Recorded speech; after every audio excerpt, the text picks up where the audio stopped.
Hello friends, मेरा नाम है रोबिन और आप देख रहे हैं रोबिन मेहता यूट्यूब चैनल। दोस्तों, आज की वीडियो में हम बात करने वाले हैं रैंक मैथ के एक और फीचर स्टेटस और टूल्स के बारे में। तो पहले जान लेते हैं इसका फ़ायदा क्या है। अगर आप अपनी वेबसाइट पर रैंक मैथ के अलावा कोई और एसईओ प्लगइन यूज़ कर रहे हैं तो ये टूल आपको हेल्प करेगा उस सारे एसईओ प्लगइन की जो सेटिंग्स हैं उसको रैंक मैथ में इंपोर्ट करने में। इसके अलावा अगर आप किसी दूसरी वेबसाइट पर भी रैंक मैथ यूज़ कर रहे हैं तो आप उस रैंक मैथ की पूरी सेटिंग्स भी यहाँ पर इंपोर्ट कर सकते हैं। इसके अलावा भी कुछ और फीचर्स हैं, तो चलिए देख लेते हैं कौन से हैं वो फीचर्स। स्टेटस एंड टूल पे जाने के लिए सबसे पहले आप रैंक मैथ पे जाएंगे और स्टेटस एंड टूल्स पे क्लिक करेंगे। इसके बाद आपको यहाँ पर पहला जो टैब है उसमें वर्जन कंट्रोल मिल जाएगा। अभी जो है हम कौन सा वर्जन यूज़ कर रहे हैं 1.0.218, तो ये लेटेस्ट वर्जन है। कई बार क्या होता है कि किसी लेटेस्ट वर्जन के अंदर कोई बग आ जाता है जिसकी वजह से हमारी वर्डप्रेस वेबसाइट जो है चलती नहीं है या उसमें कुछ एरर आ जाती है। तो अगर ऐसा कोई केस है और उस केस में हमें क्या करना होता है, हमें रैंक मैथ का या किसी भी प्लगइन का कोई प्रीवियस वर्जन यूज़ कर लेना होता है ताकि वो बग जब तक सॉल्व नहीं होता तब तक हम प्रीवियस वर्जन को यूज़ करते रहें। तो ऐसी किसी भी सिचुएशन के लिए आप किसी पुराने रैंक मैथ के वर्जन पर यहाँ से रोल बैक कर सकते हैं। आपको बस इसको सेलेक्ट करना है और इस वर्जन को इंस्टॉल कर देना है। नेक्स्ट है बीटा ऑप्ट इन। तो इस फीचर को आप ऑफ ही रहने दें क्योंकि रैंक मैथ भी यही रिकमेंड करता है कि अगर आपकी वेबसाइट लाइव है तो इस फीचर को आपको ऑन नहीं करना चाहिए। नेक्स्ट है ऑटो अपडेट। तो ये इसको आप ऑन कर लें यहाँ से, साथ में अपडेट नोटिफिकेशन ईमेल को भी ऑन कर लें। इसका क्या फ़ायदा होता है, मान लीजिए अगर आपने रैंक मैथ को अपडेट नहीं किया है तो क्या हो सकता है, कोई भी हैकर आपकी वेबसाइट को हैक कर सकता है। प्लगइन को अपडेट नहीं करने से हैकर्स के लिए वेबसाइट को हैक करना आसान हो जाता है। तो जब आप ऑटो अपडेट कर देंगे तो आपको मैनुअली बार बार जाकर इसको अपडेट नहीं करना पड़ेगा। इसके बाद अपडेट नोटिफिकेशन का आप ईमेल अपनी ईमेल पे रिसीव करना चाहते हैं तो इसको भी आप ऑन कर दें और उसके बाद सेव चेंजेस कर दें। नेक्स्ट जो टैब है वो है डाटाबेस टूल्स। तो डाटाबेस टूल क्या काम करते हैं देख लेते हैं। पहला जो ऑप्शन है वो है फ्लश एसईओ एनालाइजर डेटा। तो एसईओ एनालाइजर के पूरे डेटा को अगर आप रिमूव करना चाहते हैं तो आपको यहाँ से क्या करना है, क्लियर एसईओ एनालाइजर। अब एसईओ एनालाइजर का डेटा हमने लास्ट वीडियो में देखा था, एक बार मैं फिर से आपको दिखा देता हूँ। तो ये हमारे पास एसईओ एनालाइजर का डेटा है यहाँ पर, ये देखिए। ये हमें बता रहा है कि हमारी वेबसाइट का एसईओ स्कोर क्या है। ये पूरे डेटा को अगर आप क्लियर करना चाहते हैं तो आपको क्या करना है, आपको स्टेटस एंड टूल पे जाना है और इसको क्या कर देना है, क्लियर कर देना है। तो ये क्या हो चुका है, पूरी तरह से डिलीट हो चुका है। अभी मैं इसको एक बार रिफ़्रेश करके देख लेता हूँ। ये देखिए, ये पूरी तरह से अब क्या हो चुका है, रिमूव हो चुका है और अब फिर से अब इसको आप एनालाइज कर सकते हैं। नेक्स्ट ऑप्शन इसमें क्या है, रिमूव रैंक मैथ ट्रांजिएंट्स। कई बार क्या होता है कि कुछ डेटा कैशे की फॉर्म में स्टोर हो जाता है। अगर आप उस डेटा को रिमूव करना चाहते हैं तो आप यहाँ से क्या करेंगे, रिमूव ट्रांजिएंट्स कर देंगे। इसमें आपको फिक्र कुछ नहीं करना है क्योंकि इससे कोई भी डेटा डिलीट नहीं होगा, सिर्फ जो डेटा कैशे की फॉर्म में सेव हुआ है वही रिमूव होगा। तो इसको आप यूज़ कर सकते हैं ट्रांजिएंट्स को रिमूव करने के लिए। नेक्स्ट है पर्ज एनालिटिक्स डेटा। तो यहाँ पर देखेंगे एनालिटिक्स के अंदर भी कुछ डेटा आ रहा होगा। अगर उस डेटा को हम रिमूव करना चाहते हैं तो हमें क्या करना है, हमें सिंपली क्लियर कैशे पे क्लिक करना है। अभी यहाँ पर हम देख लेते हैं क्या डेटा यहाँ पर आ रहा है। तो अभी हमारे पास ज़्यादा कुछ डेटा है नहीं क्योंकि ये साइट अभी लाइव नहीं है। तो अगर यहाँ पर आप इस पूरे डेटा को भी बिल्कुल क्लियर करना चाह रहे हैं तो अब यहाँ से आप क्लियर कैशे कर देंगे तो वो डेटा भी क्या हो जाएगा, क्लियर हो जाएगा और नए स्टैट्स आने फिर से शुरू हो जाएंगे। Rebuild index for analytics. तो इसका यूज़ कब करना है, कई बार क्या होगा कि एनालिटिक्स के अंदर कुछ पोस्ट या पेजेस का डेटा नहीं आ रहा होगा। तो उस केस में हमें क्या करना है, उसके इंडेक्स को रीबिल्ड करना है ताकि वो डेटा भी हमारे पास आना शुरू हो जाए। तो यहाँ पे क्लिक करेंगे तो रीबिल्ड हो जाएगा। Clear 404 log. तो 404 मॉनिटर के अंदर हमको जाना है।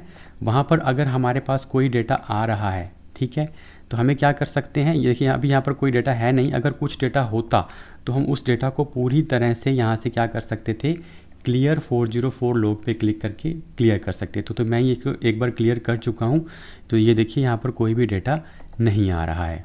नेक्स्ट है रिक्रिएट मिसिंग डेटाबेस टेबल्स। तो अगर आपका डेटाबेस कुछ सही तरह से परफॉर्म नहीं कर रहा है तो उस केस में आप क्या कर सकते हैं, डाटाबेस टेबल को रिक्रिएट कर सकते हैं। वैसे इसका ज़्यादा यूज़ आपको नहीं करना है। Fix analytics table collations. कई बार क्या होता है, एनालिटिक डाटाबेस के टेबल और कॉलम जो हैं वो मैच नहीं करते, जिसकी वजह से डाटाबेस की कुछ एरर आ सकती हैं। उनको फिक्स करने के लिए आप इस ऑप्शन को यूज़ कर सकते हैं।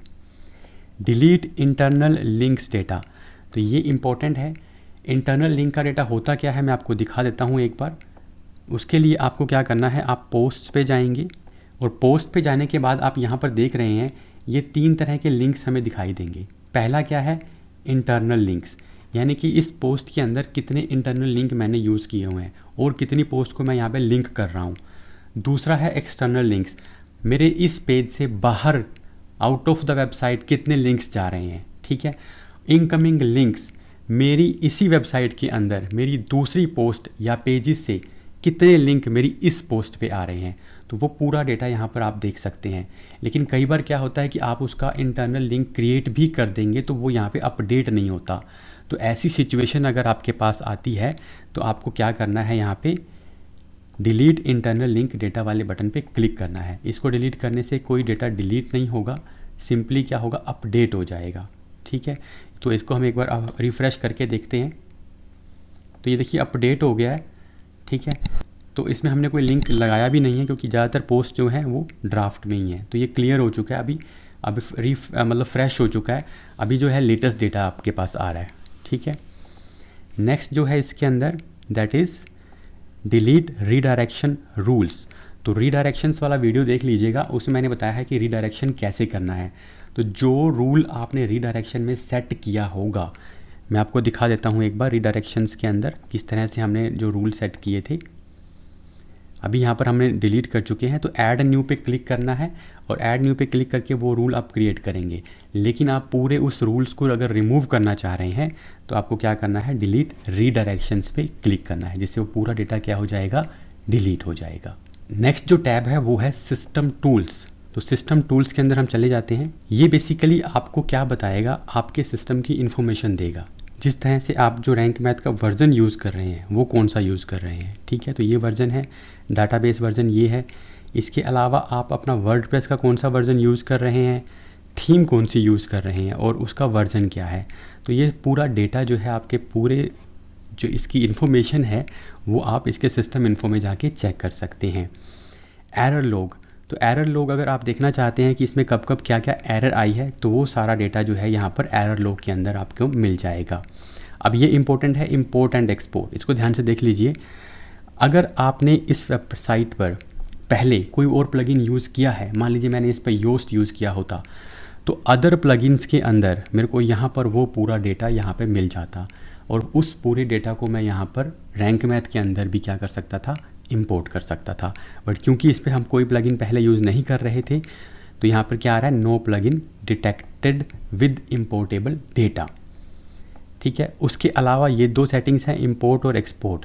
अगर आप क्या चाहते हैं, मान लीजिए मैं इस रैंक मैथ में जो मैंने सेटिंग्स की हैं वही सेटिंग्स मैं अपनी किसी दूसरी वर्डप्रेस वेबसाइट के रैंक मैथ पर लगाना चाह रहा हूँ, तो मुझे क्या करना है, एक्सपोर्ट सेटिंग पे क्लिक करना है, ये सब कुछ चेक करना है और एक्सपोर्ट पे क्लिक करना है।